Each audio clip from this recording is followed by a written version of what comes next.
We are wearing the same clothes, Brian, that we did yesterday. Or maybe this is yesterday, tomorrow. Hmm. Yes, Fellow time travelers understand. they do. They do. So, and people would remember my shirt, do you think? Yes. So, I Yes. have to be careful not to wear it like 7 days in a row, Hmm. or I Hmm. might start getting hey, maybe that's a way to get more money coming out on Patreon. Oh, Just wear the Randy's same loud shirt shirt all the fund is running dry. Believe you me, they had to commission new factories to put them out. Speaking of new factories, I have a What a number of, segue! that's a segue. What is it? Isn't that a little thing you get up on and it Yeah, places? yeah. Last time I saw a segue this newsworthy was the when George Bush fell off one. Go ahead. Do you remember when that first came out? They gave us like a year advance warning. It was going to be the most important invention of the century or something. I Yes, was sitting there with yes. bated breath. What is bated breath exactly? Anyway, I was sitting there waiting for that thing. And then when it popped out, it was like, man, that was like the most disappointing thing. Um, yeah. The pre-announcement was all the greatest minds in the world have seen it, and we can't tell you anything about it, but this is going to change the world of day trips around Minneapolis. Yeah, that's exactly right. Walking tours will never be the same, Randy. Oh, yes. All right. Here's what we're going to talk about today.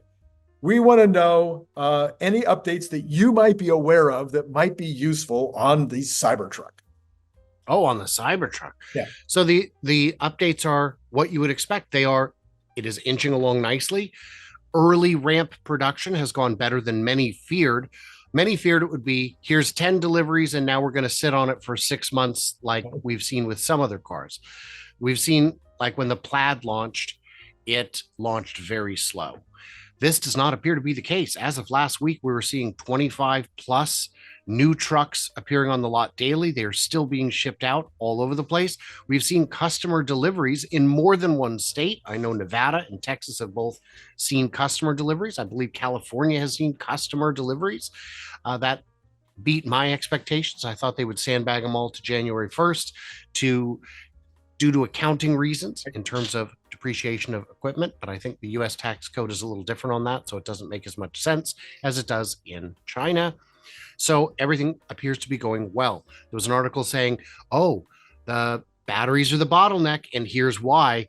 And that was a bunch of really bad numbers, abused carelessly and in the open, where they said, look, they can only make 10 million batteries over 4 months, five, whatever it is. And it's no.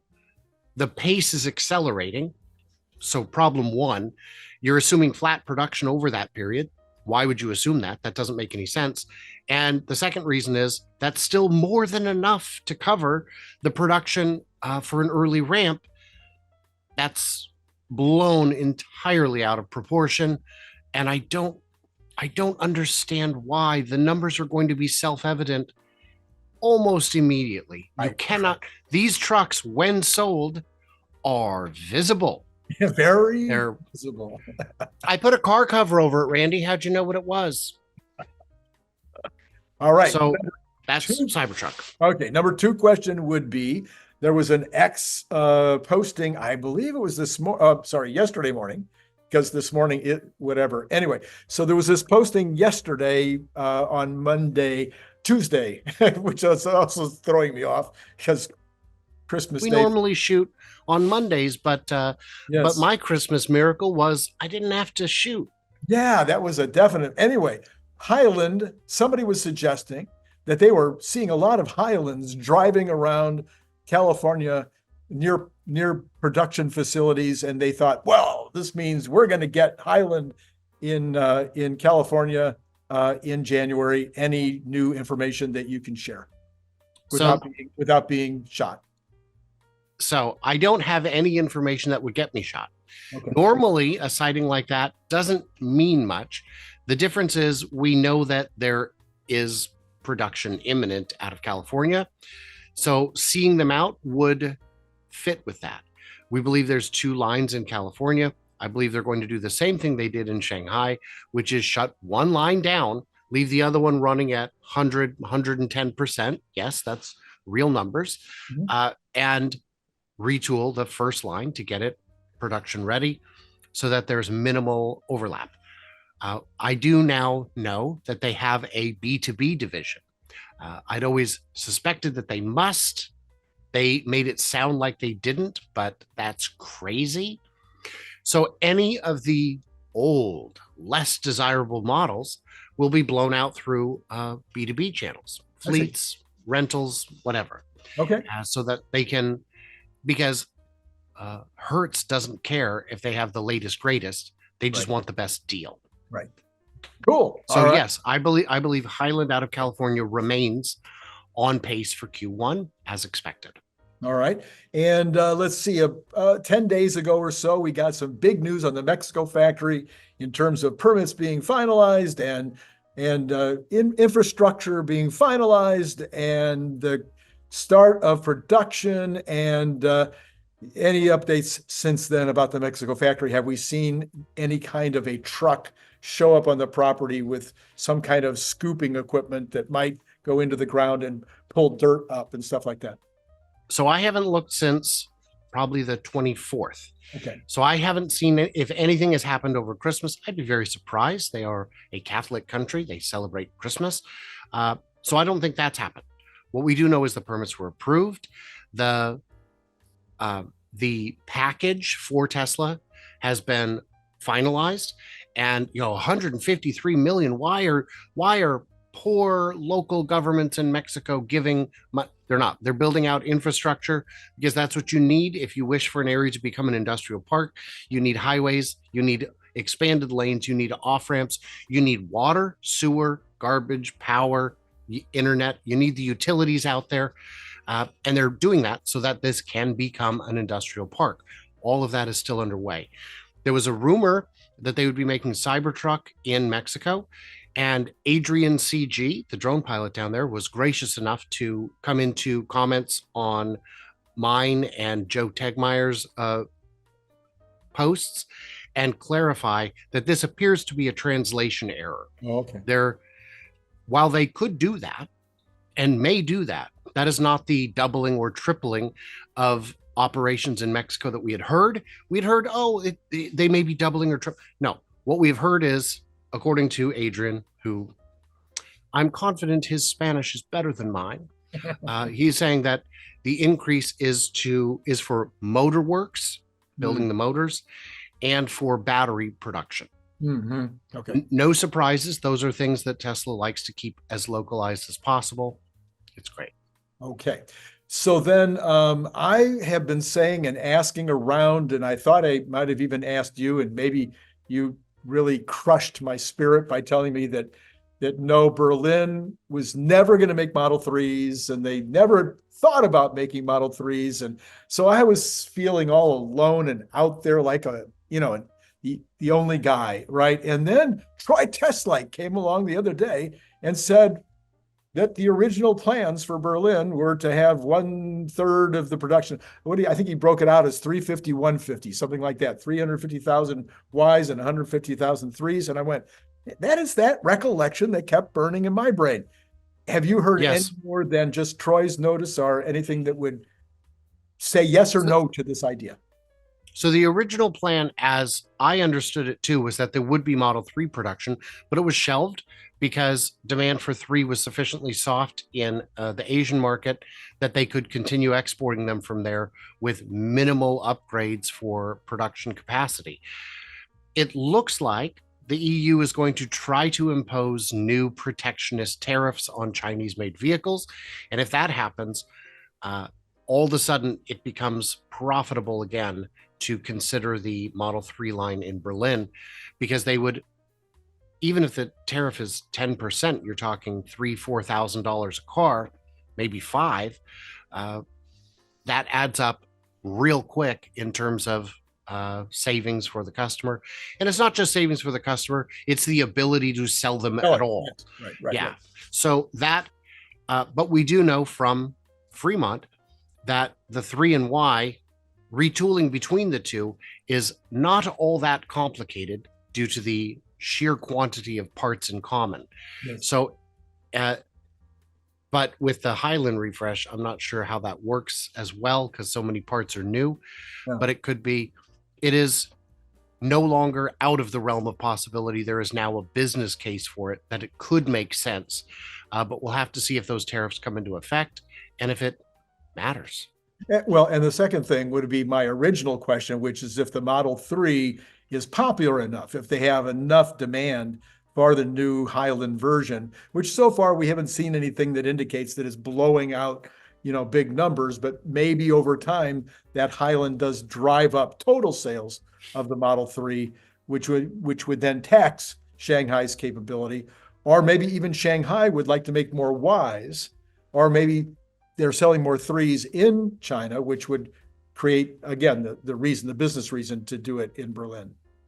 So the whole reason they built the factory in Berlin is because you are avoiding import tariffs, you are avoiding time in transit and the cost of transit.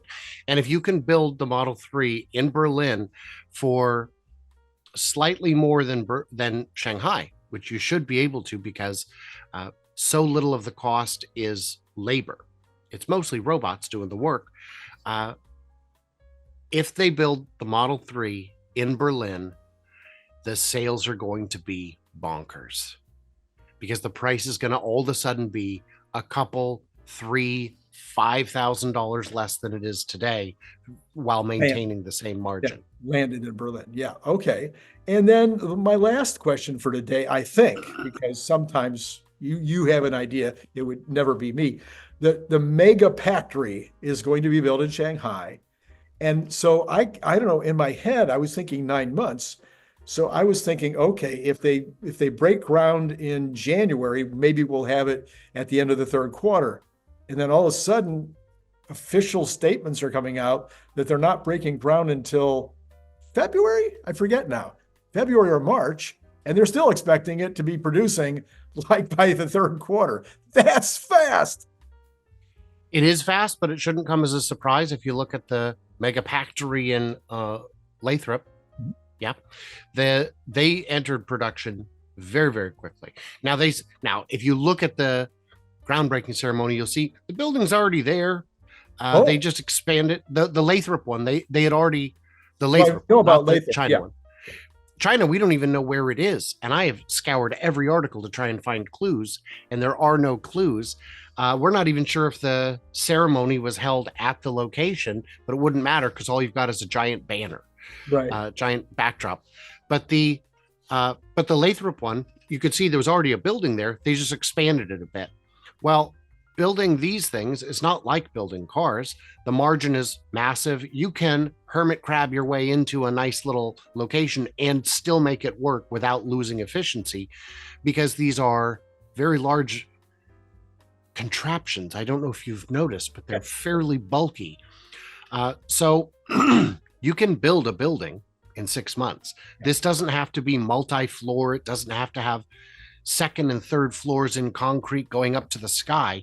You want it on one level. It's too heavy to put on multiple levels, and the efficiencies wouldn't show up. So they can absolutely build this in 6 months. The equipment is not quite as complicated as it would be for a car. And you're not trying to squeeze out every penny like you are on a car. This can be done. These have a lot of right angles, which for production purposes simplifies everything. So if they break ground in February, could they be in production by the end of the year? Yes, and at volume. I think the bigger delay, the reason they're not rushing into it is they need the cells and they need a lot of them. And the CATL factory nearby, which I assume is going to be where they'll be sourcing them, is just now starting its ramp. And it could easily take the whole year for them to get the kind of volumes they're going to need to make and sell these. And I've seen people saying, well, it's not capital efficient. When you've got something that's $2 million and the size of a shipping container, it doesn't matter where you make them because shipping them is not that big of a cost. Yes, but you still want to localize production as much as possible. Every bit helps. And in terms of emissions for shipping and in terms of just the local market, having the whole thing from cell all the way to utilization in the same country is going to save a lot of logistical headaches, a lot of paperwork headaches, a lot of time, it's going to save everything. And China has, at this point, an unmeetable demand for megapacks. Yeah, very, very unbeatable, as they're expanding their solar faster than anybody on the planet. Yeah. Even if China already had all the megapacks they needed, the market is expanding at a rate that the Megapactory could still be a no-brainer. Right. Well, Brian, I think you answered every single question that I've put to you. I haven't. Nevada is hoping to actually get in gear and built starting immediately. Wow. We've been saying that for a year. Is this breaking news? No. It's the same broken news we've been reporting for a year, but this time, you guys, they're super serious. So production is expected to happen in 24. I'm not sure if I believe that. Okay.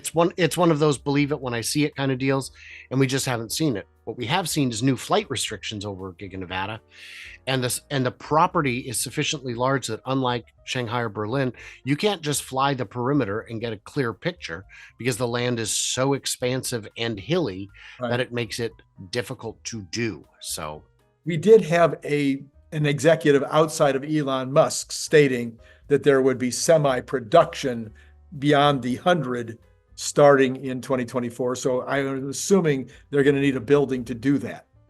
Oh, you misunderstood the quote. In writing, it sounds right. He meant there's going to be semi-production. Oh, I see. I see. Yes. Okay. I get it. Well, maybe we'll have it. Maybe it'll happen, but you actually are not making news then. You're saying that it's the same news we've already had, but there is no actual piece of equipment that is driving pilings down or correct. All right. Correct. Okay. All right. Okay. Well, Brian, thank you for nothing. Oh, did I say that out loud? It was supposed to be in the green room after. Right. You were thinking it so loud, it just fell out. You talking about my shirt again? Of course. I see. All right. Well, hey, Brian, thank you so much, as always, for joining me in this environment, in this venue, and making people happy, I think. To be determined. They can tell us in the comments. There you go. That's a good idea. And follow Brian on MyTeslaWeekend. No, MyTeslaWeekend. Yeah. Wherever you can type that in, it might do something. Give it a shot. That's right. They should do it. All right. Thank you, Brian. And to all of you out there, it has been great. Is somebody going to join Patreon? All right. I'm going to make a deal. This is going to be, I've done this once before. It worked a little bit. Actually got a lot of people joining Patreon the last 2 weeks. But the last 2 days, not a single soul. So let's get you up on Patreon. What I'm going to do is I'm going to give you one free audiobook. You can have two free if you want, or you can have one free audiobook and the Cybertruck bottle opener. How's that? 1 and 1. Okay. If you join at the $10 level, not at the $5 level. If you join at the $5 level, you just get the one book. Now, if you're completely new to the channel, this is a bottle opener. It is a refrigerator magnet. It is 3mm thick, stainless steel, really, really tough. Comes in a very cool magnetic box that makes it a great gift item.